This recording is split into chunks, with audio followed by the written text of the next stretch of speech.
Donc, mon témoignage, c'est le témoignage d'un gars qui a fait des choses. C'est-à-dire que je ne suis pas un mec qui pense, je suis un mec qui fait. Alors, pourquoi j'ai fait des choses? Parce que j'ai eu un certain nombre de chances extraordinaires dans ma vie. J'ai eu la chance pendant 42 ans de travailler pour un patron qui m'a foutu la paix, ce qui est rare, qui m'a laissé une liberté totale. La plupart des patrons n'ont aucune liberté. Pendant 42 ans, j'ai bossé sans syndicat. C'est pas ma faute. Tous les 2 ans, je vous appelle à la Bourse du Travail d'Abbeville et d'Amiens, et j'ai carence pendant 42 ans. Je ne peux pas faire autrement. Hein. Pendant 42 ans, j'ai fait aucun reporting.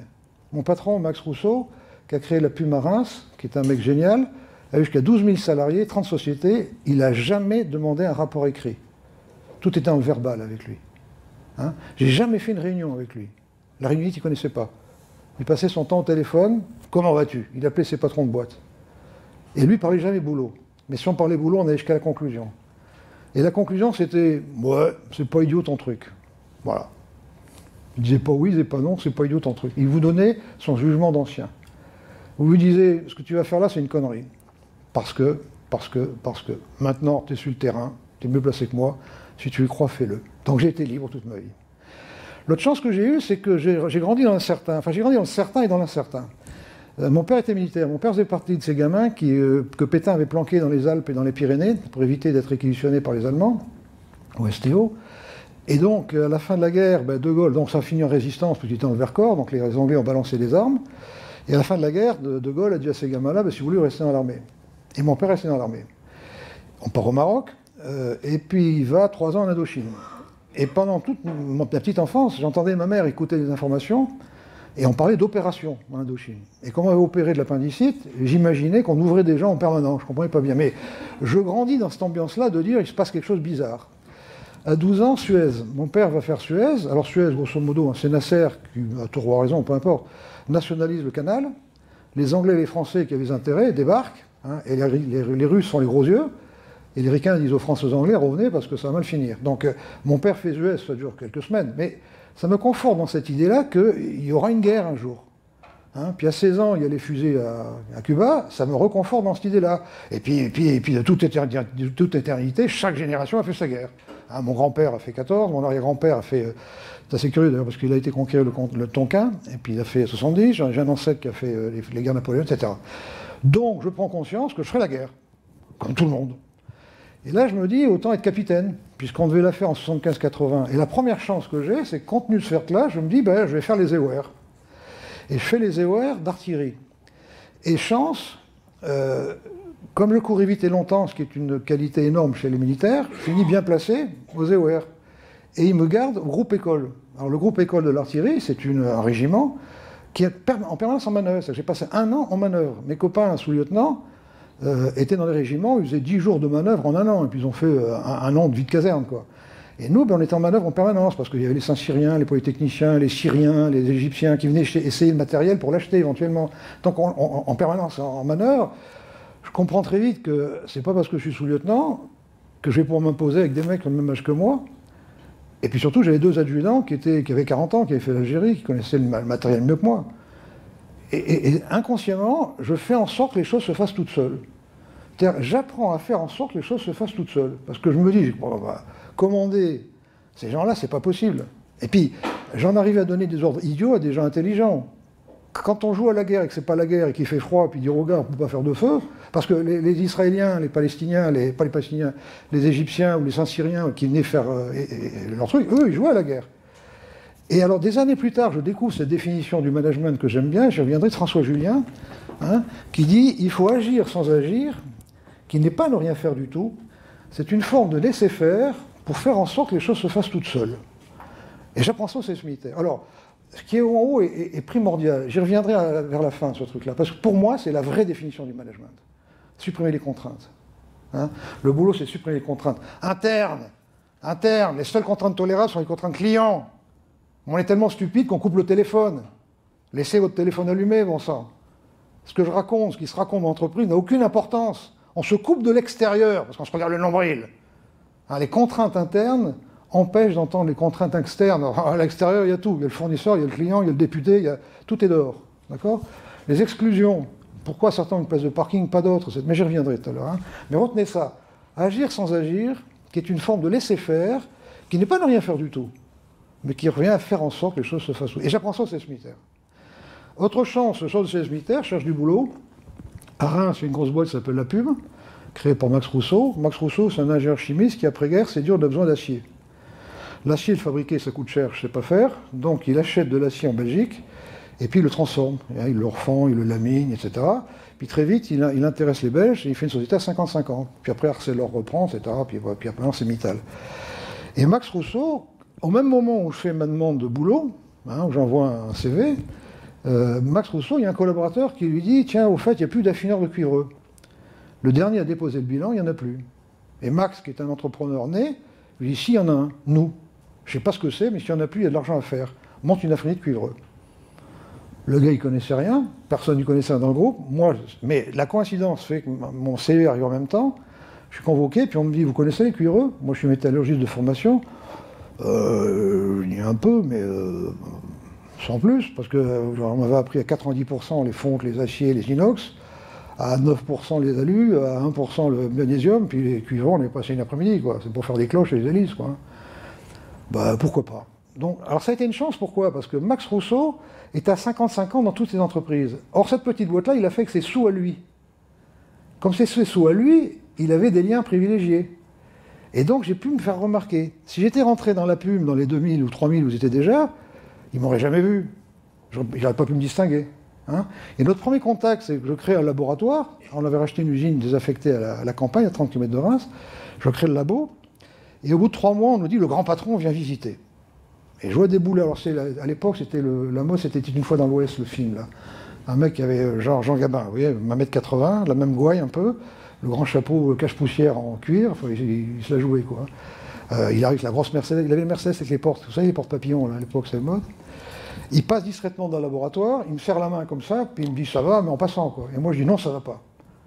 Il s'arrête, il me regarde, il y a un moment de silence, puis il me dit combien de fois tu baises par nuit?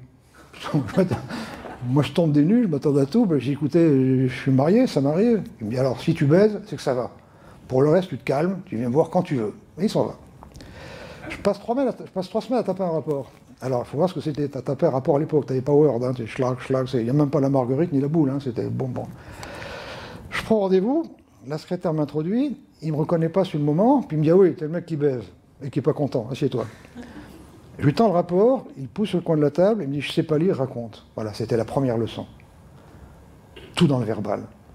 Parce que quand on est dans le verbal, on émet des signaux faibles.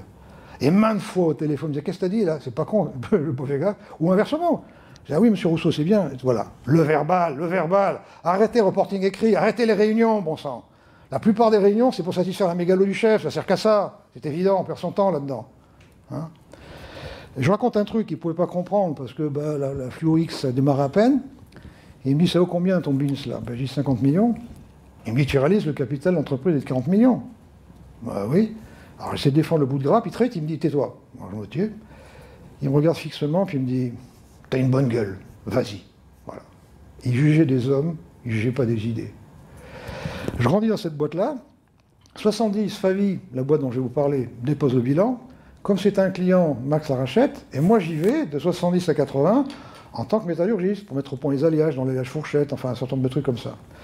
Et puis vers 75, Max me dit, ils ont un grand savoir-faire, mais ils n'ont pas de faire savoir. Toi, tu es un battleur, va les aider un peu sur le plan commercial. Donc j'y allais, je faisais les deux, quoi. 80, le patron de l'époque dit qu'il veut se mettre à son compte, on a un mec bien, un neuf gosses, un gars du Nord, un neuf gosses catholique convaincu, un gars bien, quoi, dit qu'il veut s'en aller pour se mettre à son compte. Max me dit, alors entre-temps, la pub grossit, ça monte à 10 000, mais on était une petite niche à part qui nous aimait bien. Puis je l'amusais, quoi, parce qu'en plus, ça, j'ai fait 20 ans de parachutisme, donc c'était à l'époque du stade de Reims, donc j'amenais le ballon sur les terrains de foot au moment du match, enfin bref, je l'amusais, quoi. Il me dit, bah, tu connais Favi, trouve-moi un successeur au patron. Puis je lui présente un mec, il m'en parle pas, un deuxième, il m'en parle pas, puis un vendredi matin, en 83, en avril, il me dit, qu'est-ce que tu fais là?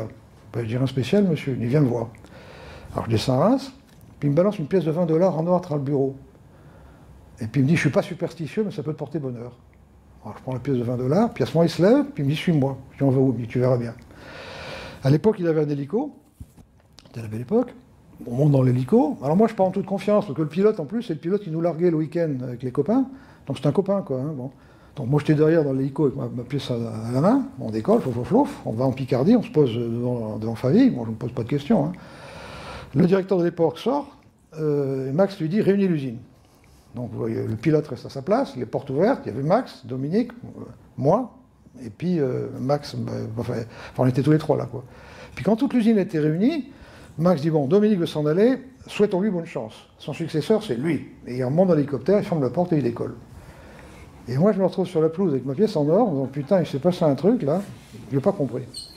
Ça passe 3 semaines, alors en attendant je prends une piole dans le coin, je ne savais pas quoi faire, moi je l'appelle pas. Hein. Je rentrais le week-end pour ma famille quand même, surtout que j'ai un appartement à Reims, ma vie est à Reims quoi. 3 semaines après il m'appelle, il me dit ils t'ont pas bouffé? Je dis non. Il me dit consigne, tu restes, et tu me fais du fric et tu vas pas en prison. Alors, il m'avait aussi appris à payer beaucoup d'impôts. C'est un patron atypique, paye beaucoup d'impôts. Hein, ne cherche pas à tricher avec les lois, ne cherche pas à comprendre les lois. Tu appliques tout, même en delà. Garde ton énergie pour le futur, t'occupe pas du passé. Dans son langage, il me disait, si tu as peur de te faire enculer, tu marches les fesses serrées. Et on marche pas bien les fesses serrées. Et on peut pas courir. D'accord? Voilà, c'est le seul message qu'il m'a laissé. Et là, alors il a fait exprès, il est mariole le mec, hein, il savait comme j'étais un mec un peu curieux, s'il me balançait 4 mois avant, parce que Dominique partait en juillet. Hein, et effectivement, si j'ai pris le relais de Dominique, j'aurais fait comme lui. Alors Dominique, c'est un gars bien, hein, mais comme on faisait à l'époque, et comme on fait dans la plupart des boîtes, passer son temps en réunion. La réunion K, la réunion planning, la réunion qualité, enfin bref. Il y avait des tas de tableaux de bord, mais pas ce qui était important. Il n'y avait pas le cash flow, il n'y avait pas le nombre de pièces bonnes par heure, il n'y avait pas la marge par pièce. Hein. Et il y avait même un gars qui centralisait les tableaux de bord. Il y avait un tableau de bord et des tableaux de bord. Il y a un gars à plein temps qui faisait ça. Il passait son temps avec des tableaux de bord et des réunions. D'accord. Il avait un bureau à l'étage avec une grande fenêtre, une vitrine carrément. Hein, et il descendait jamais dans l'atelier. Il voyait tous les ateliers de l'étage là. Hein. Mais c'était là comme ça. Hein, bon. Il y a les magasins fermés à clé, il y a des histoires de pointage, enfin bref. Et puis je dis à Dominique, écoute, moi je ne prends pas de bureau, je vais me mettre dans un coin là, dans la salle de réunion, parce qu'il y a une réunion, puis comme ça je vous laisserai la place, il faut proposer mes affaires. Je connais quelques ingénieurs, je connais la fonderie, mais je ne connais pas bien la technique de l'injection, je ne connais pas l'usinage, puis je ne connais pas les gens. Donc je tourne dans l'usine. Et je commence à tourner dans l'usine. Alors au début, les ouvriers se méfiaient, quoi. Ils disaient, putain, il est pédé ce mec, quoi. Parce que le patron, il descendait jamais. Le patron, il faisait bureau, parking, bureau, quoi. Hein. Puis il faisait toute sa, puis ses réunions, quoi. Hein. Et de voir que je descendais dans l'usine. Mais je n'étais pas patron, hein. Je ne prenais aucune décision. Et puis les cadres aussi. Alors les cadres me suivaient en disant, mais qu'est-ce qu'il veut ce truc-là, quoi. Hein. Et quand ils ont vu que je ne parlais pas boulot avec les ouvriers, hein, je leur demandais leur hobby, leur nombre d'enfants qu'ils avaient, des trucs comme ça. Je ne parlais pas boulot. Et quand ils me parlaient boulot, je leur posais des questions sur leur poste de travail, pour connaître leur poste de travail.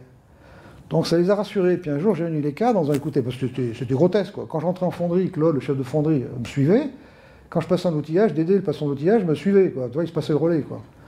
Et alors j'ai réuni les cadres en disant, écoutez, j'ai vu un truc que j'ai bien compris, moi.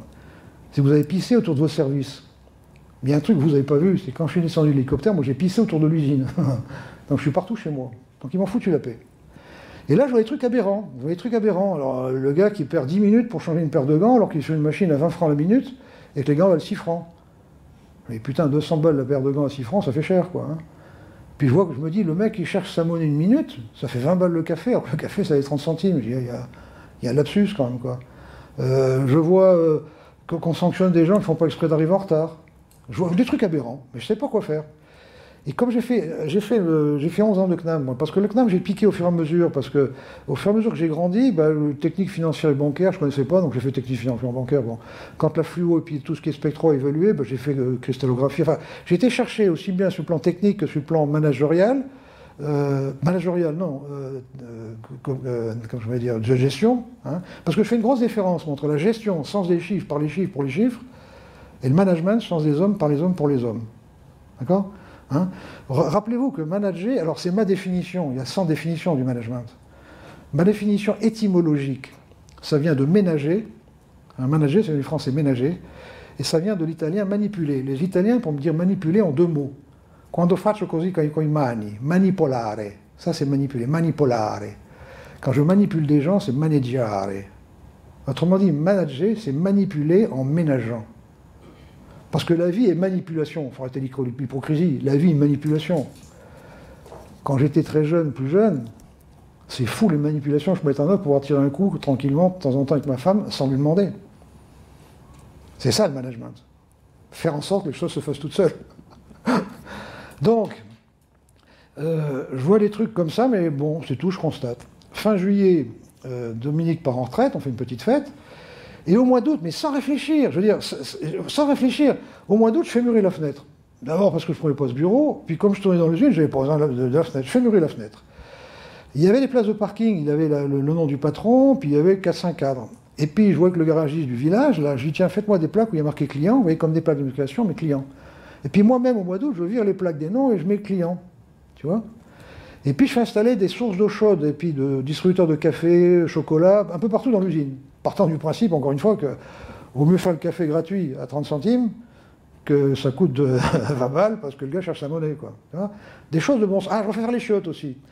Les chiottes étaient dégueulasses. Enfin, des chiottes d'usine, pas dégueulasses, des chiottes d'usine, comme dans les années 80, quoi. Hein. Et là, je les fais faire, mais avec du marbre. Je fais venir un gars, je veux que ce soit impeccable. Mon idée, c'était de me dire, si les gars et les dames viennent 3-4 fois par jour se réajuster sur du beau, ils vont trouver leur machine pas belle. Parce qu'à l'époque, on nettoyait pas les machines. C'était perdre son temps. Hein. Les machines, c'était des blocs de graisse, nous les presses à injecter. C'est des bêtes qui sont presque comme la pièce. Hein. On injecte à 1000 bars et puis à 1000 degrés. C'était des blocs de graisse, il y avait un gars de sauce en bas avec une pompe qui prenait l'huile, qui filtrait, qu'on remettait à la machine. Quoi. On nettoyait pas. Quoi. Et l'idée, c'était de me dire, si les gens vont 3-4 fois par jour se rétalonner dans du beau, en allant aux chiottes, hein, vraiment, même du marbre. Je me rappelle que le gars que j'ai fait faire ça m'a dit, attends, on va pas mettre ça parce que s'il s'appuie dessus, ça va tomber. Ben, je dis, je veux que ça tombe si on s'appuie dessus. D'accord? Les cadres arrivent le lundi, je dis, mais je fais ça, je fais. Alors ça aussi, faites. Arrêtez de dire ce que vous allez faire. Faites, pourtant on passe son temps. Regardez ce pauvre Hollande là. Il n'arrête pas de dire qu'on va faire ça. Mais il se ramasse en permanence, putain, qu'il arrête. Le monde est imprévisible. Hein, on va faire 3, ah bah non, 3-5, ah bah 3-8, ah bah on va peut-être 4. Attends, merde. Mais faites. Si vous dites au cadre, on va supprimer les primes. Mais ils vont vous dire que ça ne marchera jamais. Et je vais vous prouver qu'en supprimant les primes, les cadences sont augmentées de 20%. Et ça, personne ne peut le savoir. C'est pas pensable. Et pourtant, c'est vrai. D'accord? Et donc, j'ai fait les chiottes, murer la fenêtre, les trucs à café, mais j'ai fait comme ça, sans stratégie. Et ça a été un choc, mais énorme. Quand les cadres sont arrivés, qu'ils ont vu d'abord, il n'y a plus de place de parking, alors ils sont allés se garer. Il y en a certains qui s'en sont mis quand même là en attendant, il y en a d'autres. Bon. Et puis ils attendaient la réunion cadre, on l'a fait 11h, puisque c'était le démarrage, je ne l'avais pas fait à 8h, je l'avais fait 11h. Hein. Les ouvriers, quand ils ont vu que les chiottes étaient impeccables, enfin, ils osaient à peine se laver, ils avaient osé à peine aller pisser, quoi, hein, parce que c'était. Puis que le café était gratuit, enfin, tu vois ça. Mais encore une fois, je n'ai pas fait exprès. Mon but, c'était pas de traumatiser les gens, ni de faire un signal fort pour marquer un changement. Je l'ai fait parce que c'était logique. Je fais ma réunion cadre. Et je dis au cadre, alors les cadres me disent, attends, on ne comprend pas, on n'est pas grand, les chiottes. Je dis, attendez, c'est pas vous qui payez. Hein, c'est l'entreprise. Et je leur explique. Bon. Et puis il me dit, mais les places de parking. J'ai dit, attendez, mais de quel droit les places de parking? Ce qui est important, c'est le client, c'est pas vous, bon sang. Hein, là, c'est client. Ben oui, mais on n'aura jamais 5 clients où il y avait 6 places. Ben, je dis, ben, on va mettre fournisseur, si vous voulez. Mais ce qui est important, c'est les clients, les fournisseurs, pas vous. On peut vivre sans vous, on ne vivra jamais sans client ni fournisseur. Puis je dis, de toute façon, cette réunion-là, c'est la première et la dernière qu'on fait ensemble. Parce que je sais que j'ai le plus gros zizi. Bon, les mecs me passent en apnée, ils me disent, comment ça? Mais je vais vous expliquer un truc. Je vais vous dire, voilà, vous savez, on est un mammifère placentaire. Il y a 60 millions d'années, il y a les cartes ont été redistribuées. D'ailleurs, j'ai retrouvé la photo depuis. Hein. Les cadres ont été redistribués. Il y a 60 millions d'années, il y a une météorite qui est tombée dans le golfe du Mexique, qui a réveillé un certain nombre de volcans. Et puis la Terre s'est couverte de poussière, ce qui fait que tout ce qui est végétal a disparu, tout ce qui est herbivore a disparu, et ont survécu des petits rongeurs qui vivaient sous terre, qui pendant 2-3 ans ont vécu avec des larves et des racines. Hein. Un mammifère placentaire, qui par la diversification darwinienne a fait l'éléphant, la girafe, le cheval, mon chien et moi. Hein, on vient tous cette pitié. J'ai trouvé ça sur le web. Hein. Ça, c'est notre ancêtre commun, ça. Hein. Il y a 60 millions d'années. Et un mammifère marsupial, hein, qui a fait une autre... Et je dis, voilà, il y a 60 millions d'années, donc on est reparti comme ça, et puis il y a 7 millions d'années, là, d'après... maintenant, on a 7 millions d'années, oui, bah, est apparu l'Homo africanus, et pendant des millions d'années, on a vécu de chasse. Et pendant 10 millions d'années, le chef, c'était le plus gros zizi. D'accord? Et c'est resté. Quand on est patron d'une entreprise, qu'on fait son tour d'usine, on a la certitude. Bonjour, monsieur le directeur, ça vous conforte dans le fait que vous avez le plus gros zizi. Se passe le week-end, personne vous dit que vous avez le plus gros zizi. Dès le lundi matin, cadeau, rapport, cadeau. Qui c'est qui a le plus grosse bite? C'est vous, monsieur le directeur. Voilà, c'est ça la réunion cadre. Alors je leur dis, moi je suis sûr que j'ai le plus gros zizi, donc il n'y aura plus jamais de réunion cadre. Alors la tollée, vous vous rendez pas compte? Non, on perd plus son temps avec ça. Autre message, je partirai jamais. Hein, moi je resterai jusqu'au bout. Par contre, je vous donnerai ma démission tous les 3 ans. Parce que je pense que je peux être l'homme qu'il faut à un moment donné, et puis l'être. Donc je donnerai ma démission au plus ancien des cadres, qui me dira si je reste ou si je m'en vais. Mais je ne veux pas savoir qui pense qui, je ne veux pas savoir le pourcentage. Et donc tous les 3 ans, je prenais le plus ancien des cadres, donc je reste ou je m'en vais. Ils faisaient l'enquête, et bon bref. Et là-dessus, alors les gars, pas très contents, c'est un petit peu le tollé. Hein. Je fais mon tour d'usine, les ouvriers me disent, mais vous avez vu les toilettes que vous avez fait, monsieur Zobry? Mais attendez, on est tous égaux, bon sang, surtout dans les besoins physiologiques. Je ne vois pas pourquoi certains pisseraient dans le marbre et pas les autres. Quoi. Bon. Puis le café, j'ai dit, bah, attends, je sais pas ce que ça coûte. Bon sang, vous avez un travail qui est dur, la fonderie, ce que vous pouvez quand même boire, bon bref. Et puis tout s'est déclenché comme ça. C'est-à-dire qu'au bout de peut-être 10 jours, 15 jours, alors je connaissais intimement les gens. Ça faisait 4 mois que je tournais dans l'usine. J'ai tout avec Eliane, une ouvrière, 40 ans. Puis je dis, Eliane, je vois toujours sur la même machine, là. Il y a longtemps que je fais cette pièce-là? Ben, elle me dit, il y a 2 ans, monsieur. Ben, j'ai dit, depuis 2 ans, vous savez régler et contrôler, alors? Ben, elle me dit, oui. Ben, pourquoi vous le faites pas? Ah, monsieur, il y a le régleur, le contrôleur, puis le chef d'équipe, le chef d'atelier, vous ne vous rendez pas compte? Non, non, non, attends. À partir de maintenant, là, tout de suite, vous réglez, vous contrôlez. Oui, mais non, je m'en démerde. Hein? Et je supprime le contrôle d'expédition pour vos pièces. Donc faites attention. Hein? Ah bon, je peux? Ouais, je vois le régleur que je connaissais bien, qui est un jeune gars. Non, c'est le contrôleur, hein, de Jean-Luc. Il avait 19 ans, bac technique.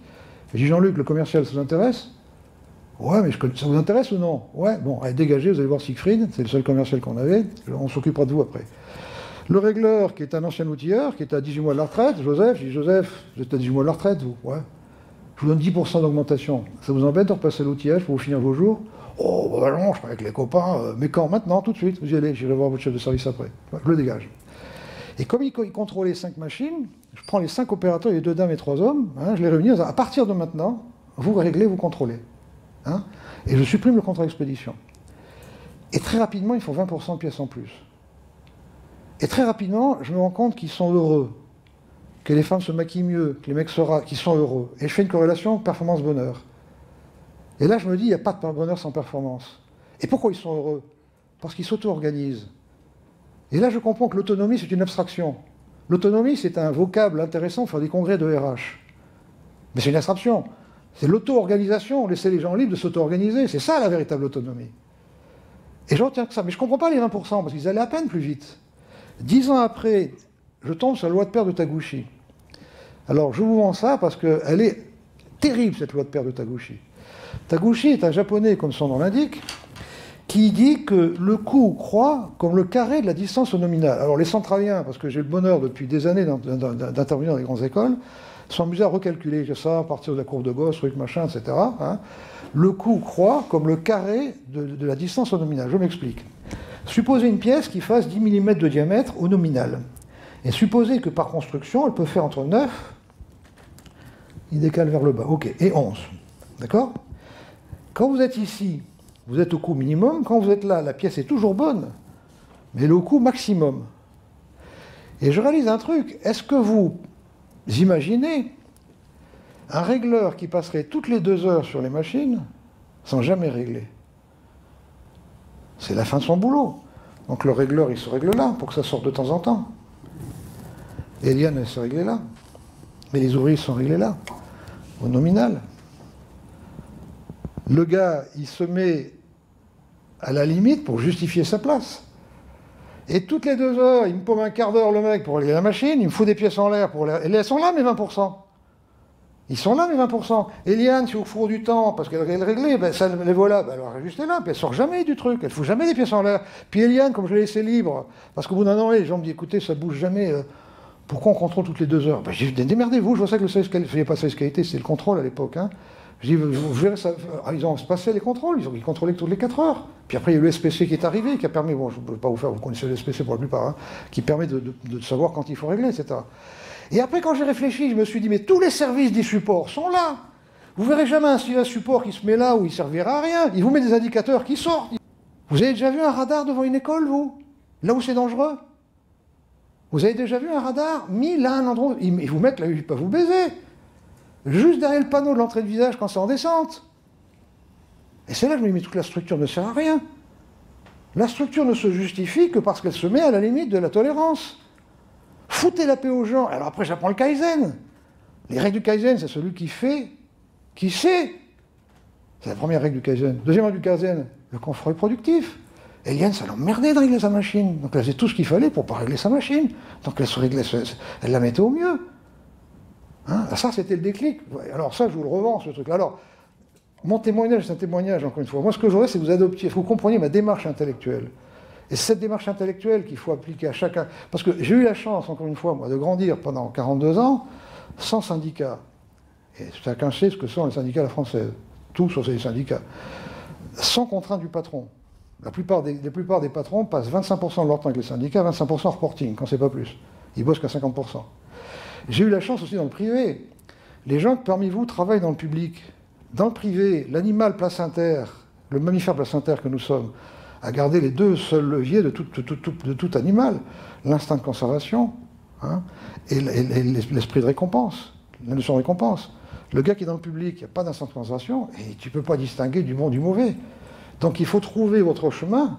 Hein, vous ne pouvez pas copier ce que j'ai fait, puisque moi j'ai cette chance-là, de pouvoir travailler sur ces deux leviers-là, la reconnaissance et la conservation. Dans le privé, dans le public, vous ne l'avez pas, votre boulot est d'autant plus difficile. Hein, mais la démarche qui consiste à dire je vais dans le bocal de l'autre, c'est ça, hein, Shiba, allez dans le bocal de l'autre. Shiba dit, si tu veux observer un poisson, hein, tu as un bocal, là, il est mal foutu mon bocal, mais peu importe, tu as un poisson là, attends, je vais essayer de faire plus joli. Hein. Il y a deux solutions, ou tu regardes le poisson, ou tu mets le poisson sur la table, d'accord, ou tu rentres dans le bocal. Et si tu rentres dans le bocal, tu fais un 360 degrés, tu sauras ce que c'est que la vie d'un poisson, tu sauras comment les poissons voient le monde dans leur bocal, tu auras une perception du divin. C'est pour ça que j'ai les poissons rouges, moi. Je suis Dieu pour quelqu'un. Vous imaginez si tous les jours vous aviez à bouffer, gratuitement, ça serait un dieu, le mec. Nous, on a des dieux, on les voit même pas, on les a jamais vus, les mecs. Hein, donc vous avez une perception. Et en fait, en faisant mes tours d'usine, j'allais dans le bocal d'Eliane, j'allais dans le bocal de chacun.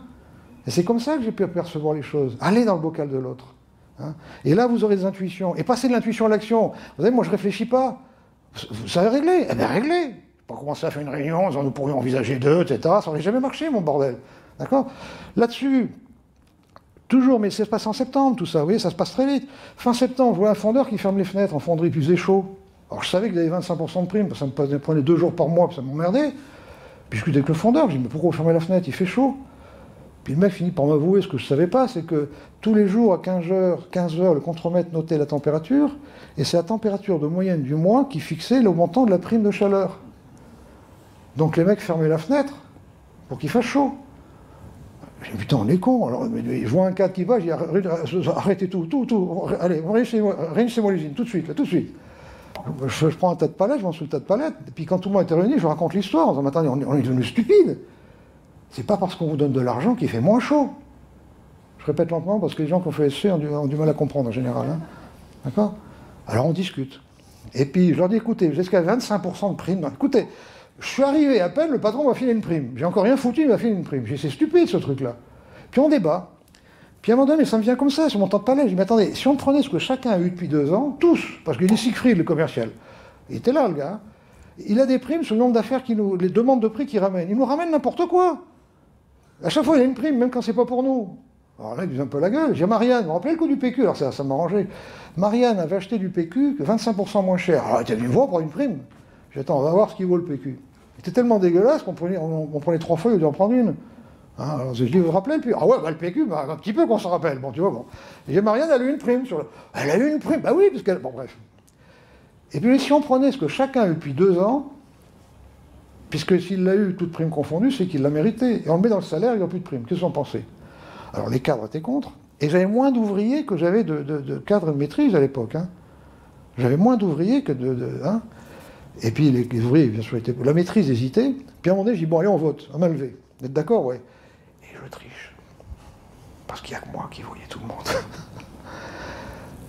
Il y avait petite minorité, petite majorité de gens contre. Et moi, je fais bon, 28, hein, 25, bon, bah voilà. Il y a majorité, c'est juste, donc je supprime les primes. Bon. Et à la fin du mois, les mecs, en fin septembre, voient qu'ils ont 25% de prime, dans leur salaire augmenté. Et puis, là, je réfléchis, je réunis le CE, j'ai écouté, moi, je pense que pour rester à l'encours, il faudrait qu'on fasse au moins 10% de cash flow. Alors, je vous explique ce qu'est le cash flow. Le cash flow, c'est l'argent qu'on a gagné avant les magouilles illégales, qu'on appelle les amortissements et les provisions. Hein, c'est vraiment ce qu'on a gagné. Et c'est la ligne GW et l'alias fiscale. Et l'alias fiscale, c'est un document où on ne peut pas tricher. il y a le fisc qui contrôle, le conseil d'administration, il y a l'expert comptable, il y a le commissaire aux comptes. On va prendre les GW. Et moi, je vous propose un truc, c'est que si on fait 10% de cash flow, alors c'est la règle du jeu. S'il fait 9,99, il n'y a pas. S'il y a 10,01, il y a. On prend 7%, 6%, c'est à l'époque, après je l'augmentais, du cash flow qu'on se partage à égalité. Qu'est-ce que vous en pensez? Oh bah ouais. Et très vite, on fait 20% de cadence en plus. Je supprime les primes, je les mets dans le salaire, et les cadences augmentent. Et alors j'avais un repère précis, parce qu'à l'époque, en fonderie, quand vous injectez, surtout à 1000 degrés, vous avez souvent des bavures autour des pièces. Et il y avait une dizaine de machines où il y a des dames qui en fait passaient les pièces dans des passes travers pour couper les bavures. Les mêmes dames, les mêmes machines, les mêmes pièces, 15 à 20% de pièces en plus. Alors là, le fric, il arrive tout de suite. Hein. Surtout que j'avais imposé un truc au Primax, c'est-à-dire qu'ils ne faisaient pas de compte d'exploitation. Il y avait des tas d'indicateurs, ils ne faisaient pas de compte d'exploitation. Et là, j'impose un compte d'exploitation tous les mois. Max m'avait dit, il faut un compte d'exploitation tous les mois, mais pas avant le 15. Je préfère les comptes juste le 20 que faux le 5. Quand je vois les boîtes comme Arcelor qui sortent les comptes consolidés le 5 du mois, ils ont les comptes faux en permanence, les mecs. Mais ils sont heureux, ça les occupe. Bon, bref. Et donc, alors, je vais voir les dames en disant, alors, évidemment, quand vous avez 20%, le fric est arrivé tout de suite, donc très vite, on est passé au-dessus de 10% de cash flow, alors qu'on était à 3-4 à l'époque, hein, 2-3, hein, donc la prime s'est déclenchée. Hein. Alors, je vais voir les dames en disant, mais je ne comprends pas, vous faites factuellement 20% de pièces en plus, et puis ça dure depuis 1 mois, 2 mois. Et elles me disent, il y a un rythme qui aide la journée à passer. C'est-à-dire que c'est moins fatigant de faire ça que de faire ça. Et je leur dis, mais pourquoi vous ne le faisiez pas avant? Elles me disent, monsieur le directeur, si on l'avait fait avant, on n'aurait plus jamais eu de prime. Elles savaient que ça allait trop vite. Le pointeau, parce qu'il y a un mec qui chronométrait à l'époque, hein, il a augmenté le quota. Donc elles dosaient leur effort pour être au maximum de la prime sans dépasser le quota. Et elles étaient fatiguées en plus. Tu vois, non, mais c'est pour ça que je vous dis, faites les choses sans dire que vous allez les faire. Si j'avais réuni les cas dont j'envisage de supprimer les primes, on m'aurait dit que ça aurait été... Jamais personne n'aurait pensé. Même moi, j'aurais jamais pensé que ça augmenterait les cadences, ce truc-là. D'accord? Après, je vois un jour un gars qui arrive en retard. Et Joseph, j'arrive de bonne heure, le gars est en retard. Il me dit, ouais, je mobilette, elle marche point, jour elle va, jour à point, ça fait 2 jours qu'elle marchait, puis là, bon, je dis, qu'est-ce qui vous arrive? Bon, elle m'a tombé en rade à 1 kilomètre, je la pousse, et puis, bon, j'ai amené la mobilette au service entretien. Il me dit, je peux amener la mobilette au service entretien? Bah, je dis, oui, si je vous tape sur la tête, ça va pas réparer la mobilette. Hein. Ah bon? Et puis il me dit, ouais, mais mon salaire, c'est la 3e fois, parce qu'il y a des règles à la con, le gars qui avait 5 minutes, on fait sauter 5 minutes, 2 fois 5 minutes, on fait sauter un quart d'heure, enfin des conneries, quoi. Je lui demande, merde. Je vais voir Ginette, la nana qui faisait ça, et puis j'ai le malheur de raconter à Ginette le coup de la mobilette. Qui me dit, comment? C'est les entretiens, qui répare les mobilettes? Je dis, oh Léo, c'est moi le chef, hein, je fais ce que je veux, hein. Mais enfin, ça m'a énervé, quoi. Et puis vous touchez pas son salaire. Vous rendez pas? Oh putain. Je prends le téléphone, j'appelle Georges, le patron de l'entretien, je dis, Georges, je descends en 5 minutes, je veux plus voir une pointeuse, je veux plus voir une horloge, je veux plus voir une sonnerie. Déjà les sonneries, c'est complètement con, hein. Stop! Faut arrêter de travailler. Les mecs arrêtent, hein. Faut être con pour mettre une sonnerie dans l'usine, quoi. Bon. L'horloge, faut être sadique, quoi. Faut être sadique. Vous avez tous eu ces cours de merde, on se fait chier au lycée, hein, où on se dit, attends, moins 10, oh putain, ça vient. Puis au bout d'un temps, qui semble être un quart d'heure, oh merde, il fait encore 5 minutes, dis donc, bon. Faut être sadique, mettre des horloges dans les usines, quoi. Bon. Le temps que je descende, hein, Ginette appelle Hervé, son chef, qui appelle Georges, il dit, tout touche pour pointeuse, elles sont en leasing. Moi, je descends. Effectivement, il y avait Georges et 5 pleu dans les pointeuses. Il y a 2 pointeuses, tu sais, les casiers avec les petits trucs, etc., qui me disent, bon, on peut point le faire, je suis en SH leasing. Je dis, putain, affûtez-moi. Moi, je prends une pince coupante, je coupe le truc, je fais un putain de courju, heureusement que la pince est isolée, je fais sauter tous les plans, j'arrache tout au pied de biche, mais moi, hein. Je dis, foutez-moi ça à la poubelle, j'en ai rien à foutre. Et je fais le tour de l'usine. J'enlève toute la référence au temps. Et là, je constate un truc, c'est qu'avant, les gens, souvent les ouvriers arrivent de bonne heure. Ils sont à 6h moins 20 devant la pointeuse. Puis ils parlent du film, du match de télé, du match de foot, des choses comme ça. Puis à 6h, ils pointent. Puis après, ils changent. Puis ils sont sur la machine à 6h20. Après, ils étaient à 6h moins 20 devant leur machine, ils discutaient. Mais ils démarrent à 6h. Hein. Le soir, ils étaient à 6h devant la pointeuse, main lavée, douche prise, changée. Après, il y a des fois, ils restent jusqu'à 6h15 pour finir leur benne. Parce qu'ils préféraient finir la benne pour la retrouver pleine. Tu vois, le gars qui était presque fini. Je les avais déconnectés par rapport au temps. Et là, je réalise que ces andouilles-là commencent à travailler pour moi. Ils ne travaillent plus pour un temps, ils travaillent pour le patron.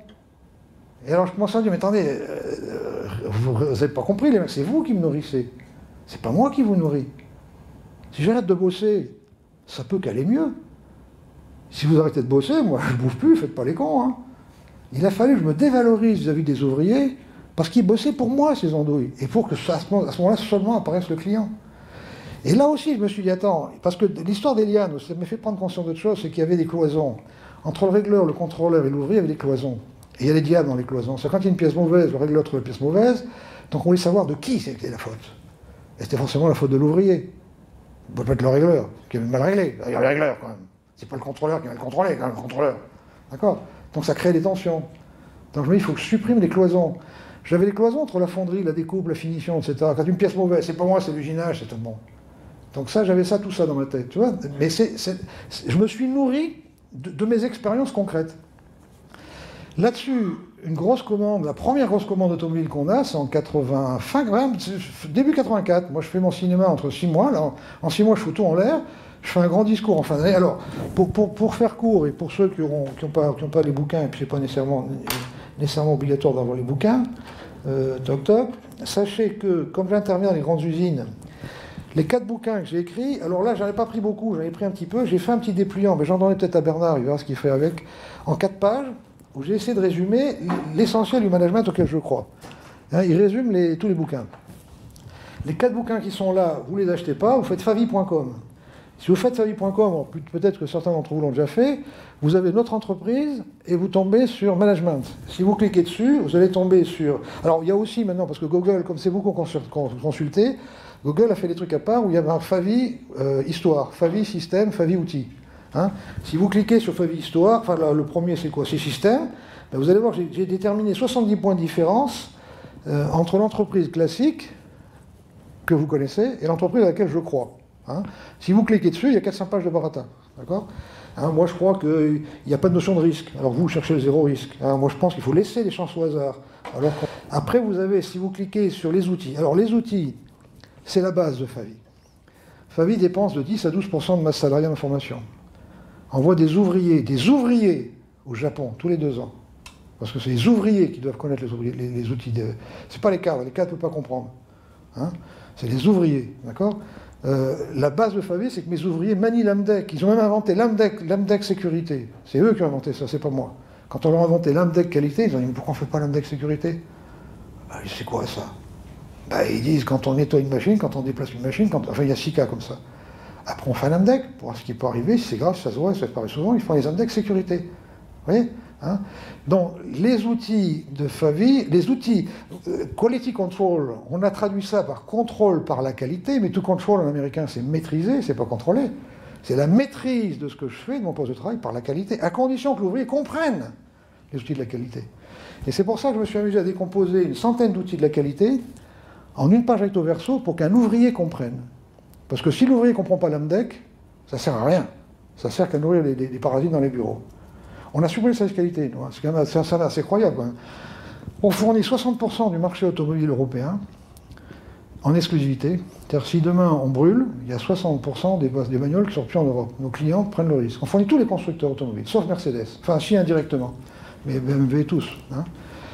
Et on n'a pas de service qualité. Parce que le service qualité avait tendance à créer des contraintes, des braves gens, hein, pour justifier leur place. Hein, notamment, ils voulaient faire les statistiques sur le TPM moyen par atelier. On a branlé le TPM moyen. Le TPM, c'est un point entre l'ouvrier et lui-même. D'accord? Hein, c'est pas, je vois pas. Alors, nos clients essaient de nous imposer parfois des trucs comme ça, les clients automobiles, hein, en disant mais vous devriez, ok, vous payez pour ça? Ah bah, non, je ne vais pas payer. Vous me demandez un truc inutile. Moi, je veux bien le faire, mais vous payez. Mais moi, je vais vous prouver que c'est inutile ce que vous me demandez. D'accord? Donc là, vous avez toutes les définitions. Alors, les étudiants aiment bien ça, parce que c'est pas aux étudiants, on leur apprend pas ça. Vous parlez à un étudiant de la loi de père de Taguchi, du Kaizen, du truc, un centralien, il ne sait pas ce que c'est. TPM, il commence à y venir tout doucement.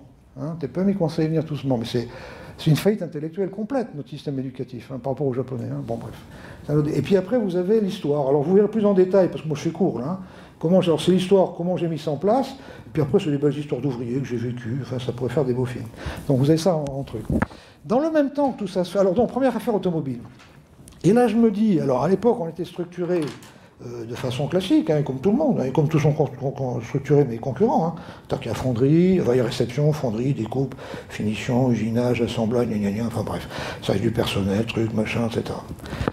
Et je me dis, Et en plus, ça, c'était un deal extraordinaire. Il fallait doubler notre chiffre d'affaires en 1 an.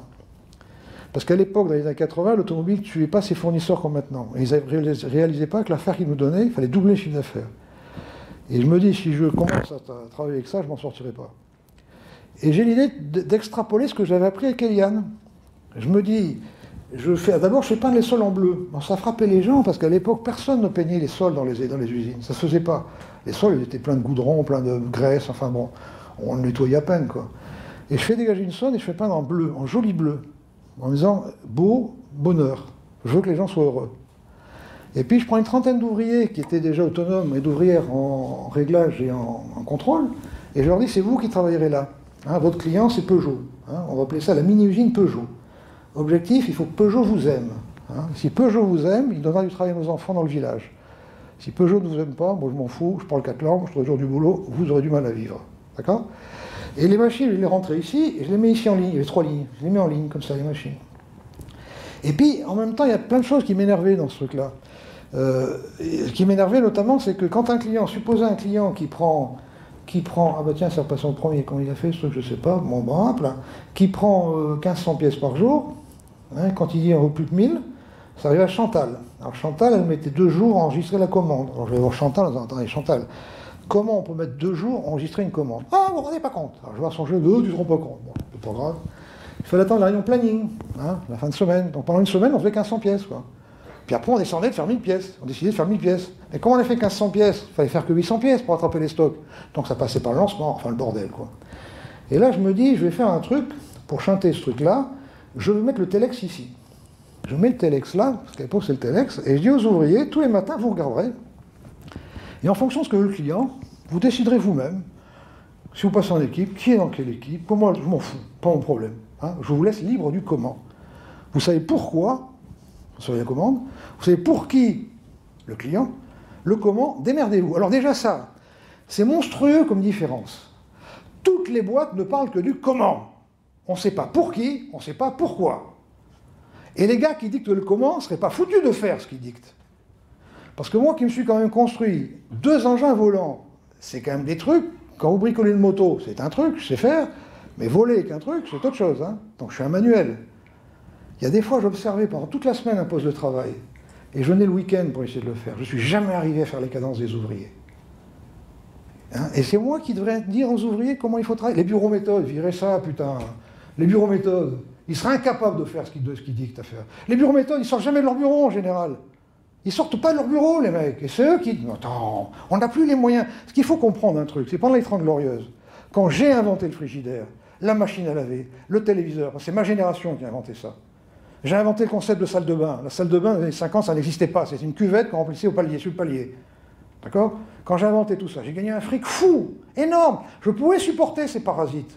Je pouvais supporter ces erreurs de fonctionnement. Je ne peux plus, le point de bascule approche. Le chômage va continuer à augmenter. Les pauvres ouvriers trinquent des défauts de la structure, ils sont pour rien, les pauvres vieux. D'accord? Mais parce que notre système est complètement inadapté à l'évolution. Cette période de turbulence vers laquelle on va, c'est une période d'opportunité extraordinaire, extraordinaire, pour ceux qui passeront de l'autre côté. Et ceux qui passeront de l'autre côté, ce n'est pas les riches, ce n'est pas les gros, c'est les réactifs. Ceux qui réagiront vite. Et vous ne pouvez pas être réactif, il vous faut une semaine pour prendre une décision. Vous ne pouvez pas être réactif, ça va être quoi? Parce qu'il y a un budget, le budget il est fait, on a toujours le budget. Moi j'ai vu des gars dans les travaux publics qui achetaient des machines 4 fois le prix aux pièces détachées, parce que dans le budget on n'avait pas prévu, parce que ça passe en frais, pas en investissement. On est devenu con au point de faire des choses comme ça pour respecter des chiffres. Le chiffre a pris le pas sur l'homme. Hein, regardez comment ils se bagarrent désespérément pour faire nos 3% de déficit. Mais, de toute façon, 3%. Quand on a 300 milliards de ressources et qu'on dépense 450 milliards, en France, c'est pas 3%. Enfin, peu importe. On triche là aussi. On n'en a rien à foutre de ça. Hein, on a oublié les hommes, au passage. Le chiffre a gagné maintenant. Et il faut revenir aux hommes. Ceux qui passeront de l'autre côté sont ceux qui reviendront aux hommes, et aux femmes, bien entendu. Et donc, je mets le fax là. Dès le lendemain, c'est les ouvriers qui ont eu l'idée, dès le lendemain que ça démarrait 50 pièces jour, 100 pièces jour, c'est monté jusqu'à 8000 jours comme ça, hein, mais ça démarrait progressivement. Les ouvriers m'arrêtent et ils disent, monsieur Zobry, c'est bien votre truc là, mais ça serait bien qu'il y en ait un qui coordonne. Ah bon? Ouais. Puis on a discuté avec nous, Bernard, il serait d'accord, Bernard pourrait être ouvrier mais coordonné. Ben, j'ai dit très bien, on va l'appeler le leader. Hein, parce que vous trouvez des gens, on va l'appeler le leader. Alors, Bernard, bien leader. Et comme ils ont créé ça, ils m'ont donné une idée, ces andouilles. Je dis, mais attends, mais Jean-Luc, là, et puis les autres que j'ai commencé à dégager au commercial. Je prends mon Jean-Luc, tu vas prendre tes affaires, tu te mets au milieu de la mini-usine. Tu vas travailler en binôme avec Bernard, hein, et tu vas t'occuper que de Peugeot. Hein, mais totalement. Tu vas faire la prospection, tu feras les gammes, toi-même, tu seras chef de projet, c'est-à-dire s'il faut acheter des machines, c'est toi qui négocieras les machines, tu verras l'implantation, c'est-à-dire que je mets tout dans une tête. Alors, ça aussi, ça correspondait à un souci que j'avais, parce qu'avant, j'avais Siegfried qui prospectait, d'accord, qui avait des primes, qui faisait ça à Antoine, qui faisait la gamme, qui faisait ça à un autre Jean-Luc qui était chef de projet, qui faisait ça à Marianne qui achetait. Alors tout ça avec des procédures à n'en plus finir, idiotes, qui se marchent sur les lâchers, d'accord. Donc là, je mets tout dans une tête. Je dis, plutôt que d'améliorer ça, mais je lui dis, tu fais tout. Tu fais tout. Sans objectif, sans contrôle. Partant du principe. Alors là, l'ISO a été inventé pour ce bordel-là. Hein. Pour éviter qu'on ne finisse par racheter un truc qui ne se monte pas, quoi. Quand tout est dans une tête. Alors c'est pour ça aussi qu'on a toujours été les premiers certifiés. J'en ai fait un challenge collectif, on a toujours été les premiers. On était les premiers certifiés en France, 14001, en 1994. On était les premiers certifiés QSE, je fais un raccourci, hein, parce qu'entre-temps, il y a eu le OHH, machin. En 2002, on était la première entreprise certifiée en France avant une centrale nucléaire. Parce que quand vous avez une certification, ici, le mec, il trouve des failles, l'auditeur. Quand tout est dans une tête, il ne peut pas trouver de failles. Tout est cohérent. Il n'y a pas besoin de réunion, pas besoin de papier. Le gars qui a négocié avec Fiat, il sait parfaitement les machines qu'il faut, les composants qu'il faut acheter. Il a tout dans sa tête, le gars. Vous voyez, j'ai supprimé les cloisons, j'ai supprimé les diables, grâce à Eliane, encore une fois. J'avais vu qu'il y avait les cloisons entre le contrôleur. Vous voyez comment ça s'est fait, le truc. Et alors, je constate quoi? C'est que très vite, les gars, d'abord, d'abord très vite, et instantanément. De l'autre côté, pour passer de 1500 pièces à 1000 pièces, il fallait une semaine, avec des bennes partout. Là, les gars, appelaient leurs copains, en disant, il y a moins de boulot, viens passer cet après-midi. On passait instantanément de 1500 pièces à 1000 pièces. Plus de bennes, plus de stock, plus de planning, plus de lancement, plus de relancement. Plus rien. Très vite, ils tiennent les délais, parce qu'à l'époque, tout le monde bouffait les délais. Tout le monde, dans les années 80, tout le monde avait du stock. Hein, donc, relivre en retard d'une semaine, c'était normal. Là, non, ils tiennent les délais instantanément. Et très vite, le temps de défilement, ici, entre le moment où j'ai chargé le lingot et charger les pièces finies, c'était de 10 à 12 jours en fonction des pièces. Parce que tu avais 2 jours en fonderie, 2 jours de stock, 2 jours là, etc. Un jour. On passe à un jour. Quand vous passez de 12 jours à un jour, plus de bennes, plus de gestion de stock, puisqu'il n'y a pas de stock. La réactivité totale. Donc du coup, qu'est-ce que je fais? Je commence à déshabiller ici, c'est-à-dire que je fais la musine contour d'eau, puis la musine pièces sanitaires, je déshabille. Puis à un moment donné, Claude, le chef de fonderie, me dit, mais qu'est-ce que je vais faire? Moi, j'ai plus rien. J'y attendais, Claude. 25 ans d'expérience en fonderie. Vous passez votre temps à faire des plannings, à faire des réunions pour vous occuper. Hein. Il y a un truc impossible à faire. Depuis 1920, on prétend que, là, moyens illimités, crédit illimité, injectez-moi du cuivre pur, hein, en gardant 100% de conductibilité. Et il me dit pourquoi faire? Je dis, j'en sais rien, mais si on fait un truc que personne ne sait faire au monde, à tous les coups, on fera de l'argent. Et c'est comme ça qu'on est porté dans les moteurs électriques. Et il n'y a que lui qui pouvait trouver ça. Il n'y a qu'un gars qui avait 25 ans d'expérience qui pouvait trouver ça. Alors, il a eu des ingénieurs avec lui après. Hein. Mais ce n'est pas une équipe d'ingénieurs qui pouvait me trouver ça. C'est pas possible, parce que c'est des suites de ficelles injectées à 1300 degrés, du métal dans des moules qui fondent à 1500 degrés, c'est quand même de façon industrielle, pas de laboratoire.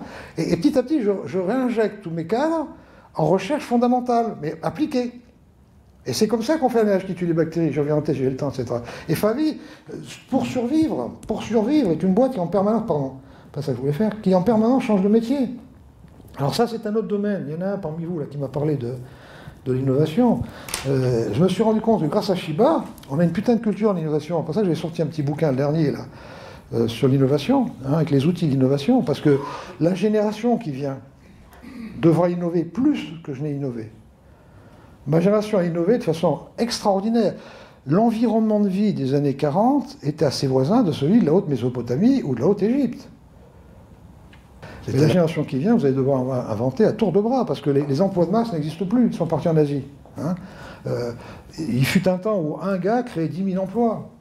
Maintenant, c'est 1000 gars qui vont créer 10 emplois, ou 100 gars qui vont créer 100 emplois. Donc il faut innover à tour de bras, il faut sortir de nos paradigmes. Et vous ne pouvez pas innover en laissant des carcans. La première innovation est managériale. Si vous ne libérez pas les esprits, il n'y aura pas d'innovation. L'innovation, c'est quoi? C'est laisser des chances au hasard. Laisser des chances au hasard. Mais on est programmé comme ça. Notre ancêtre, il sortait de la grotte. L'ancêtre qui restait dans la grotte, il est mort de faim, lui. Il laissait des chances au hasard, cherchait les signaux faibles. Hein, il cherchait une trace une touffe de poil, une odeur. Hein, intuition, grosse bête, je me sauve. C'est intuition-action. C'est pas intuition, grosse bête, réunion de conseil d'administration, comité de direction, qu'allons nous faire, on se fait bouffer. Intuition, bête attaquable, j'attaque. Poussée d'adrénaline, la preuve qu'on est programmé comme ça. C'est que c'est une mauvaise nouvelle, tu as une poussée d'adrénaline. On est programmé chasseur. D'accord? Mais vous ne pouvez pas laisser des chances au hasard, permettre aux gens de passer de l'intuition à l'action, si vous avez les carcans administratifs que vous avez. Vous avez des structures où... Nous, la lâche qui tue les bactéries, le dernier truc qu'on a trouvé, qui a marché, c'est le 4e hôpital qui est tout en haut, là, qu'on équipe. À 10 heures, j'ai eu le signal faible, je rencontre un student cardiaque qui me raconte un truc. À 14 heures, je réunis les gens qu'il faut. À 15 heures, on avait fini le plan stratégique, et le lendemain matin, on démarrait. Quand je raconte ça dans les grosses boîtes, genre Veolia, ils me disent, mais nous, attends, c'est pas possible, ça. Vous avez un signal faible, et il faut déjà un budget derrière. Il faut 3 semaines pour dégager le budget, et puis c'est pas prévu dans le... Bon voilà, c'est fini, il n'y aura jamais plus d'innovation, si on reste dans les carcans qu'on a dans les entreprises. Hein, vous ne pouvez pas innover, les signaux faibles, c'est dans le bocal de l'autre que vous les trouverez. Si vous êtes dans votre propre bocal, ne confondez pas la recherche, là je veux bien revenir une fois pour faire que sur l'innovation, parce que c'est fondamental. Là, il y a 3 types d'innovation. D'abord sur un plan personnel. Si dans votre tête vous restez prisonnier des objectifs, des terroristes, c'est deux valeurs limites qui bloquent tout. Hein, qui bloque tout, bloque l'innovation, ces deux valeurs limites. C'est quoi ces deux valeurs limites? Moi j'ai perçu ça, j'avais 17 ans. Et ça s'est confirmé au service militaire. Au service militaire, je vois un jour un petit char dans un coin, le FT-17, un petit char de la guerre de 14, puis j'apprends que c'est Louis Renault qui a fait ça. J'ai dit, attends, en 14, il y a des militaires qui sont allés chercher un civil. Parce que mon père était militaire, il a fini colonel. Un militaire, ça sait, ça va pas chercher un civil. Alors. Et là, je découvre le général Étienne. Général Étienne, Joffre l'a repéré, et il lui dit, il faut mettre sur le point l'armée blindée. Et Général Étienne, polytechnicien, va chercher un civil. Putain, c'est un génie, un polytechnicien qui va chercher un civil. Il est intelligent, c'est rare. Hein. Et alors je me documente sur le général Étienne. Et le général Étienne, en 1909, avait fait un discours, parce qu'à l'époque, on avait perdu l'Alsace-Lorraine, les généraux, enfin, il était colonel à l'époque, les officiers supérieurs faisaient des discours dans les écoles, et il dit, voilà, dans la vie, tout est énergie. Mais l'énergie, s'il n'y a pas deux valeurs, pour la structurer, généralement une valeur morale pour assurer la pérennité, une valeur technique pour la structurer, bah, ça fait comme un mouvement brownien qui pousse les parois du bocal. Et je prends conscience de ces deux valeurs. Et je réalise que les judéo-chrétiens, on a deux valeurs limites. Aime ton prochain comme toi-même, ne fais pas autrui, je ne voudrais pas qu'on te fasse. Tant que tu es en accord avec ces deux limites, enfin, vous voyez, ces valeurs, c'est comme deux murs. Ils peuvent être très larges, les deux murs qui sont parallèles, vous pouvez faire ce que vous voulez, vous ne pouvez pas en sortir. Ou alors vous n'êtes plus dans le système. Hein, voilà. Le couple, quand je me marie, je me rends compte qu'il y a deux valeurs. La fidélité, morale, physique, intellectuelle, et puis le respect de l'autre. Si vous sortez de ces valeurs-là, le couple explose. Alors, je ne sais pas si parmi vous, il y en a qui ont déjà été cocus, mais on se rend bien compte que j'ai une limite. Quoi. Bon, hein. Les ricains ont deux valeurs. Hein, c'est touche pas mes affaires. Respect absolu de la propriété. Ils sont choqués de voir que des enfants, pour s'amuser, brûlent des voitures à Noël. Mais ça les choque, ça. Aux États-Unis, un gars qui brûle sa voiture, tu tires dessus. Tu n'es même pas interrogé, tu défends ton bien. Et puis liberté, tu peux être témoin de Schtroumpf le vendredi matin, nous c'est des sectes ça. Et vous, je vous ai mal éduqué. Je vous ai éduqué avec deux valeurs limites, zéro risque et tout prévoir. Voilà. Et vous avez fait le summum, vous avez inventé le principe de précaution. Voilà, enfin, la petite belette, notre origine, là, qu'on a vu ça, si elle avait su qu'on terminerait comme ça, elle ne nous aurait pas fait évoluer, on serait encore resté. La petite belette, comme j'ai vu tout à l'heure, elle était peut-être plus intelligente que ça. Hein. Et donc, famille, je me dis, quelles sont les deux valeurs limites? Il n'y en avait pas. Il faut deux valeurs limites. Vos entreprises ne tiendront pas s'il n'y a pas de valeurs limites. Ces valeurs, c'est ce que justifie le système, c'est ce qui borne le système. Que ce soit pour le couple ou pour la religion. La religion catholique se justifie parce qu'il y a ces deux valeurs limites. Aime ton prochain comme toi-même et ne fais pas autrui, etc. Et moi, j'ai imposé l'homme est bon. L'homme est bon. Donc, aucun contrôle.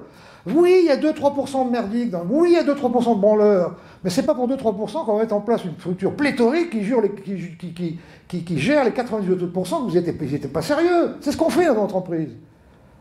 On a gagné tellement d'argent que les sorciers de vin sont réapparus. Du temps de Néandertal, il y a eu le chef, chiffre d'affaires. Il savait où il fallait se déplacer pour les chasser. Chiffre d'affaires, valeur ajoutée, les chasseurs, les cueilleuses. Puis un petit mariole qui s'est dit chasser, c'est compliqué, je suis pas assez costaud pour être chef. Et il est sorcier.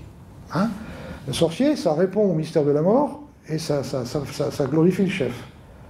Le chef est toujours d'essence divine. Hein. Le pharaon était un dieu, les rois de France guérissaient les écrouelles, hein. C'est un don de Dieu. Hein. Ils touchaient les écrouelles, ça guérissait les écrouelles, les rois de France. Hein. Bon. Ça fait de la religion. C'est sorti de l'entreprise. On n'a plus de sorciers de vin, jusqu'aux 30 Glorieuses. 30 Glorieuses, on a gagné plein d'argent. On a fait des écoles de sorciers de vin. HEC, Sud de Gaulle, truc machin, quoi. Hein, sorciers de vin. Ils font ni valeur ajoutée, ni chiffre d'affaires. Hein, et ils conduisent tout droit au bord du précipice. On n'a pas de faire des grands pas en avant, d'ailleurs, dans ce domaine-là. Donc, si on se diversifie en permanence, nous, ben c'est parce que c'est par le management, déjà, qu'on a libéré les esprits des gens. 70% des gains de productivité viennent des ouvriers chez nous. Mais ils font, on ne demande pas aux ouvriers leurs idées. Les boîtes à idées, arrêtez ces conneries-là, bon sang. De quel droit je juge l'idée d'autrui? Nous, d'abord, on récompense que les ouvriers, parce que toute l'entreprise est payée pour progresser, pas l'ouvrier. L'ouvrier nourrit tout le monde. Nous, les trophées sont que pour les ouvriers. Il y a un ouvrier qui a une voiture par an, chaque ouvrier, chaque année, et qui est la seule personne qui a sa place de parking réservée pour un an. Mais c'est un jury d'ouvriers qui juge des actions d'ouvriers. C'est les actions mises en place qu'on récompense. Et on ne demande pas à l'ouvrier qui dit tiens, ça fais-le. On ne demande pas combien ça coûte ni ce que ça a rapporté. J'ai jamais vu en 30 ans une action d'ouvrier qui soit pas rentable. Par contre, je pourrais écrire un bouquin sur toutes les conneries que m'a fait le BE, en machines qui n'ont jamais marché, qui ont coûté une fortune. Il y en a une qui a coûté tellement cher, qui était tellement belle, qu'au bout de 15 jours, je dis bon, on arrête les conneries. Ouais, ça a coûté 500, mais j'en ai rien à foutre. Elle est belle, elle ne marche pas, on va la mettre sur la pelouse, on va la peindre de toutes les couleurs, on va appeler ça hélicoptère, ça fera très joli. D'accord? Ça fait cher la statue, on arrête les conneries. Le BE est capable de vous faire des trucs qui ne marcheront jamais. J'ai jamais vu un ouvrier, si ça ne va pas bien, il arrête court chemin. On récompense les actions mises en place. Les bourses à idées, c'est des cadres, des ingénieurs qui jugent d'idées d'ouvriers. Comment un ingénieur peut juger d'une idée d'ouvrier? Qu'un ouvrier juge d'idées d'ingénieur, je veux bien. Puisque c'est l'ouvrier qui nourrit l'ingénieur et pas l'inverse. Mais pas comme ça, bon sang, ça ne peut pas marcher ce truc. Là, vous voyez à quel point on a marché sur la tête? Alors, il y a des tas de structures, mais les structures ne sont parfois pas très dangereuses. C'est une analyse que j'ai faite. Hein. Vous savez, les boîtes classiques, elles sont comme ça, les boîtes classiques. J'espère que le prochain sera un peu plus rapide. Celui-là, il a... La boîte classique a 8 niveaux hiérarchiques. Hein. La boîte classique, elle est... Attends, je l'ai là. Mais je l'ai... Attends, merde, c'est que je l'ai mise. Il me semble qu'elle était tout en haut. Ouais, elle est là. La boîte classique, elle est comme ça. Hein. C'est ça la boîte classique. Nous, Fabi, c'est ça. Il y a la minusie, il y a le client. Alors ça, c'est assez marrant. Vous voyez l'évolution des choses. Ça a été fait sous PowerPoint. PowerPoint, vieux truc. Vous faites des petits bonshommes. Quand vous passez de PowerPoint, vieux truc, à Apple, nouveau truc, les petits bonshommes, ça se transforme en euros. Rigolez pas, c'est triste. C'est triste quand même. Alors je les ai laissés. Bon, je trouve ça vraiment, c'est tout à fait l'évolution du monde. Hein, ça, normalement, c'est des petits bonshommes. D'accord? Là, vous avez un petit bonhomme qui est le commercial, qui a le flux affectif, est-ce que le client m'aime? Puis le leader, il a le flux des pièces. Là, c'est le niveau classique. Là, c'est le comment. On ne sait pas pourquoi, on ne sait pas pour qui. Pour qui je me marie? Prime le pourquoi je me marie. Quant à comment je me marie, c'est pas mon problème, c'est du curé, du rabbin ou de l'imam. Et du maire. Et là, c'est comment hein. Là, l'homme est mauvais, hein, on contrôle tout. Alors, ceux-là ne sont pas dangereux en général. Parce que ce qu'ils font, c'est secret. Ils seraient sur une île déserte, ça serait pareil. Alors ils se confondent avec les chiffres. Hein. Quand c'est pas ce qu'ils avaient prévu, c'est les autres qui sont des cons. Quand les chiffres collent, qu'est-ce qu'on est content, d'accord? Bon. Tout le monde est là-dedans. Et alors, dans le même temps que tout ce que j'ai raconté c'est fait, dans mes tours d'usine, chaque fois que je vois une pièce mauvaise, je me rendais compte que c'est de ma faute. Et comme j'ai quand même ma fierté, je ne peux pas dire que c'est ma faute, quoi. Pas déconner, quand même, je suis chef. Hein. Et j'ai pris l'habitude de dire, mais putain, si on bosse comme ça, pas pour rester à Lancourt. À Lancourt, c'est le village où on travaille. Et c'est rentré dans les mœurs des gens. Et les gens ont commencé. Alors, assez curieux, on m'a fait une remarque, mais souvent, les gars de l'automobile me disent, tu n'as jamais posé la question de savoir pour qui avait fait le problème? Je ne me suis jamais posé la question. Chaque fois que j'ai eu un problème, je ne me suis jamais posé la question de dire qui a fait ça. Parce que très vite, je me rendais compte que c'était ma faute à moi. Parce que j'aurais pu le prévoir, on me l'avait dit, j'ai pas compris. C'est toujours la faute du chef, il faut être clair. D'accord? Et c'est entré dans les mœurs, et c'est devenu notre rêve partagé. On avait un rêve partagé. Et j'ai décliné ce truc-là. Hein, j'ai insisté là-dessus. En disant, tiens, les enfants, là, ah putain, on tourne à combien? 200 pièces, là? Ah putain, si on pouvait gagner 10 pièces à l'heure, je pense qu'on aurait plus de chances de se développer à faire l'encours, quoi. Voilà. Hein, toujours, bon, bref. Donc c'est parti dans ce truc-là. Puis les gens commençaient, et on avait un rêve partagé. On avait nos deux valeurs limites. Alors c'est viril, les valeurs limites. Il ne faut pas rigoler, c'est comme quand on est cocu. Hein. Il faut réfléchir à quelque chose, quoi. Il faut faire quelque chose. Un jour, je fais une réunion, c'est vieux, ça, David, un gars qui avait une dizaine d'années d'ancienneté, agent qualité, puis il disjoncte. Il disjoncte, oui, il y en a marre avec vous, il y en a que pour les ouvriers, moi je ne suis pas à disposition des ouvriers. Je suis bac plus 3, etc. J'essaie de le calmer, j'essaie de raisonner, j'y arrive pas, puis bon, au bout d'un quart, j'ai écouté David. C'est grave, c'est très grave, parce que les deux valeurs limites, c'est l'homme est bon, et là vous êtes mauvais. L'amour du client, hein, tout ce quoi qu'on fasse, ça va servir, oui, c'est la deuxième limite, j'ai oublié de vous dire, c'est l'amour du client. Quoi qu'on fasse, ça doit servir à l'amour d'un client, interne ou externe. Hein, et quand j'ai pendu ces deux valeurs limites, j'avais réuni toute l'usine, j'aime bien faire un impromptu comme ça, hein, disant, bon, à midi, tout le monde réuni. Et je leur dis, voilà, maintenant, comment on va travailler. Et cet après-midi, j'ai commencé à tourner dans l'usine, et tout papier qui parle de contrôle, toute procédure qui parle de contrôle, tout papier qui n'a pas un client derrière, je le fous en l'air.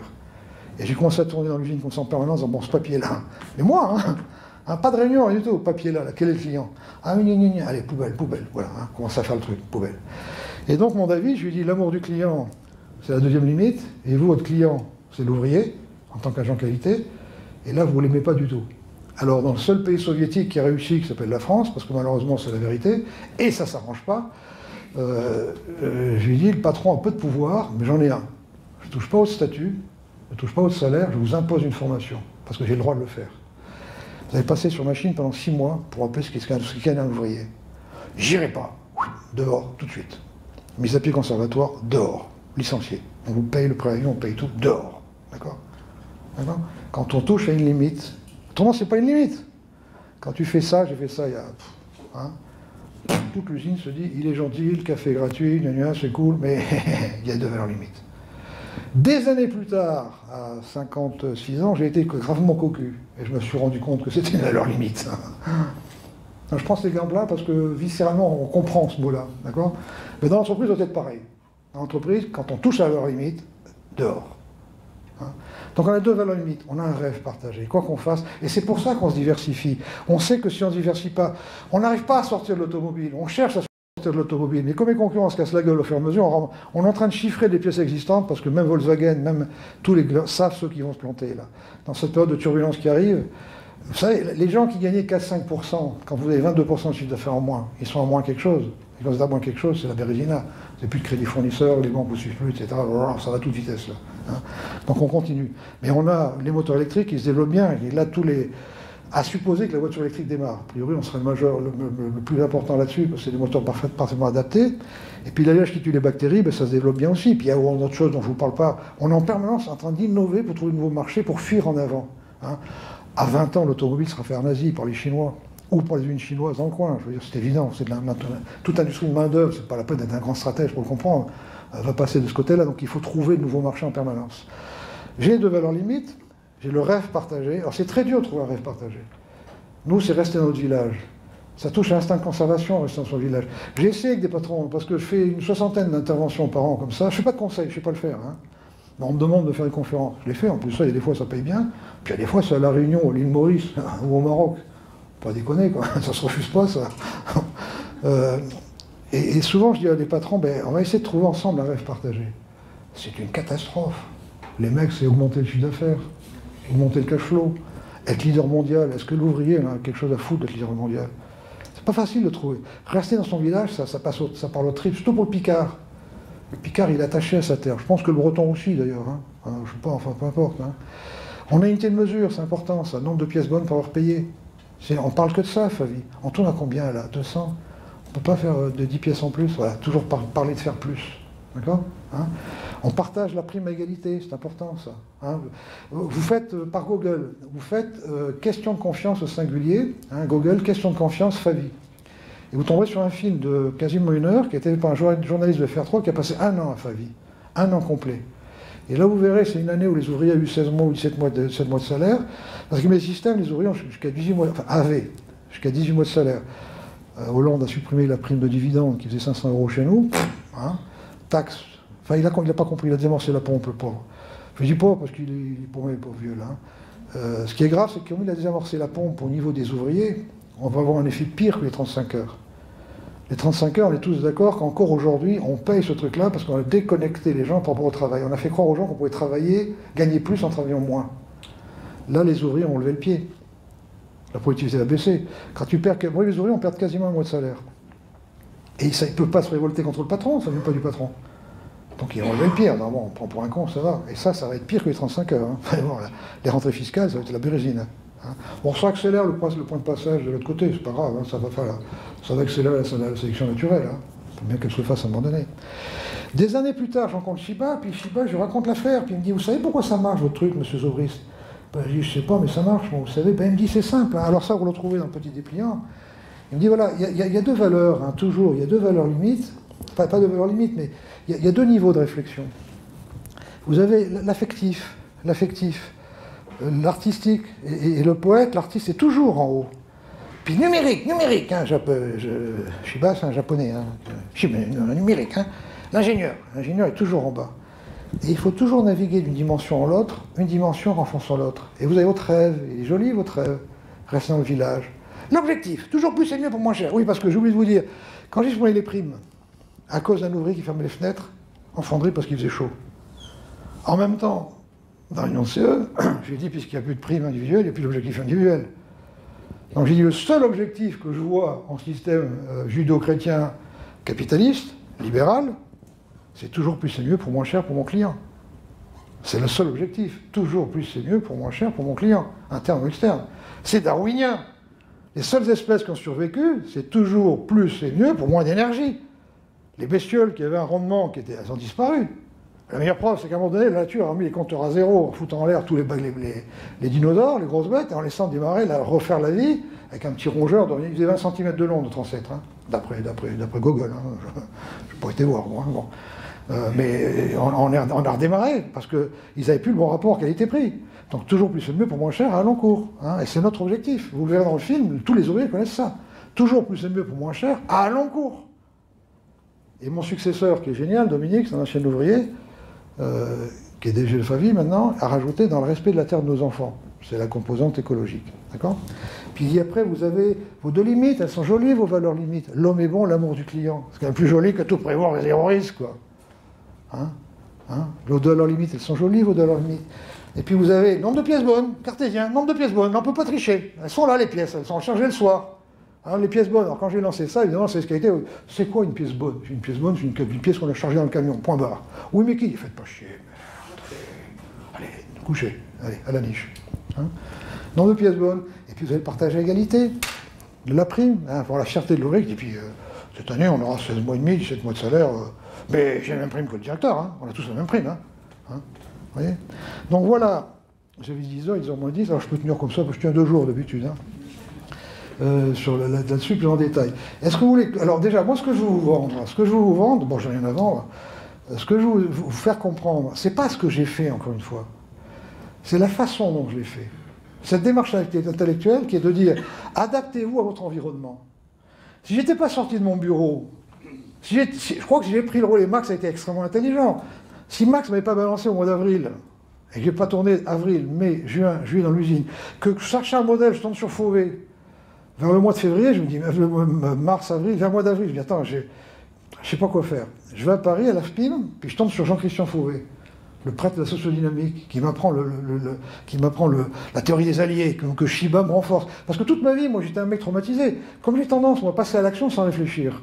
J'avais un collaborateur, quand il rentrait dans le bureau, généralement, il mettait la main sur mon téléphone, en me disant, attends que j'ai fini ma phrase. Parce qu'il savait qu'avant la fin, je prenais le téléphone pour passer à l'action. Et puis, Fauvet m'apprend la métaction.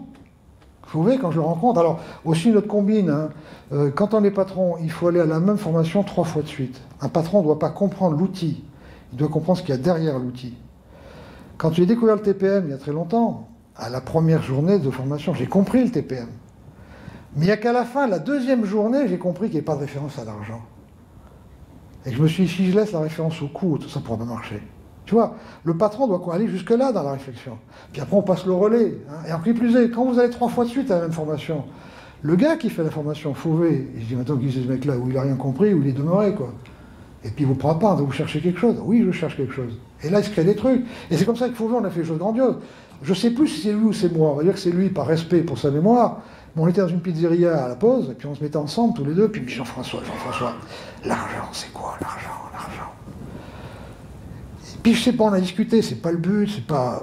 Et puis on est arrivé à cette extraordinaire définition. L'argent, c'est la respiration de l'entreprise. Alors après, j'ai décliné. C'est-à-dire que je réunissais les gens en disant, pourquoi on vit? Pourquoi on vit? Alors aussi bien les ouvriers, j'ai des groupes là. Alors on discutait pendant 2 heures, puis je disais tout doucement sur, ben, on vit pour durer. Hein, on vit pour se marier, quoi. On vit pour durer. D'accord? Puis je leur disais, bon, maintenant on arrête de respirer pendant 1 minute. Allez, on joue au jeu. Puis je comptais, quoi. Alors, il y a ceux qui arrivent, ceux qui n'arrivent pas. Puis vous voyez, on a discuté pendant 2 heures, là. Personne n'a dit, je vis pour respirer. Pourtant, on vient de se comprendre que si on ne respire pas, ça se termine mal. Ouais, c'est d'accord. Quelle est la respiration de l'entreprise? Et puis voilà, ben voilà, on arrive à l'argent. Alors, Favi, c'est la petite matrice qui est là, hein, que vous trouvez partout. Si vous voyez le film, vous la verrez partout, cette petite matrice. Toc, toc, toc. Hein, et alors, après, on dit, quel est le symbole de la durée? Qu'est-ce qu'on pourrait jouer avec le symbole? Parce qu'il faut être concret. Hein. Le blason, il existe, le blason, on le remet à l'intérimaire qui vient chez nous, il repart chez lui avec le blason, pour montrer à son conjoint, qui ne rentre pas dans une entreprise. Il y a nos valeurs sur le blason, il y a la devise, Paris pour le client, etc. Hein, il faut être concret, il faut arrêter de restreindre. Hein. Donc à Favi, vous avez le principe de Favi, il est là. Le principe de Favi, il est là, toc, toc, d'accord? Et donc, le symbole, alors on amène les gens, puis on finit par trouver qu'est-ce qu'on prend comme symbole de la durée? L'arbre. L'arbre. L'arbre le plus grand de la forêt, c'est pas qu'il est le plus grand de la forêt. Hein, l'arbre, c'est une machine à faire des fleurs, qui font des fruits, qui font des graines, etc. etc. D'accord? Et quand vous allez à Favi, vous sortez du parking, vous tombez sur un arbre, pour faire le tour de l'arbre, pour rentrer à la Favi. À l'entrée des personnes, il y a un grand arbre, hein, qui est dessiné, un grand arbre avec des fruits. Hein, on vient à Favi pour durer à Favi. Hein, voilà le rêve de Favi. Favi, c'est durer à Favi. Hein. L'argent, c'est la respiration, c'est pas le but. Et faire de l'argent, le but, c'est aussi con que s'hyperoxygéner. Vous imaginez, pour le plaisir. Non, je m'oxygène en fonction de mes besoins. Donc, moi, j'ai défini qu'il fallait 20% de cash flow pour assurer la pérennité à l'encours. 10 minimum, 20, c'est l'optimum. D'accord? Hein? Comment on fait de l'argent? Comment on fait de l'argent? Tiens, ben vous qui êtes tous dans le conseil, là, comment on fait de l'argent? Toi, je te pose la question. Merde, j'aurais pas dû me mettre devant. Toi, comment on fait de l'argent? C'est intéressant. Quoi, faites simple. Madame.